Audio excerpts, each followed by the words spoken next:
Assalamualaikum warahmatullahi wabarakatuh. Selamat siang menjelang sore Bu Bapak semuanya dimanapun Anda berada. Semoga dalam keadaan sehat dan tetap semangat menjalankan kelas tutorial online ini. Pada sesi sekarang ini, yaitu pada sesi 7, kita memasuki materi mengenai perkembangan fisik peserta didik.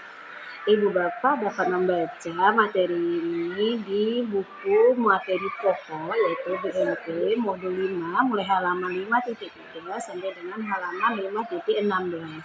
Pada materi ini tujuan perkuliahannya yaitu pertama, menjelaskan proses perkembangan otak, tubuh, motorik, dan dapat menjelaskan tahap-tahap perkembangan kognitif dan sosio-emosional. Ibu Bapak, kita sudah masuk di sesi ke-7 ini. Yang di sesi 7 ini kita ada diskusi dan ada tugas yang harus dilakukan.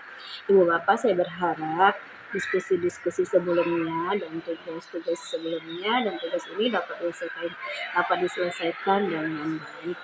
Ini saya sampaikan. Assalamualaikum warahmatullahi wabarakatuh.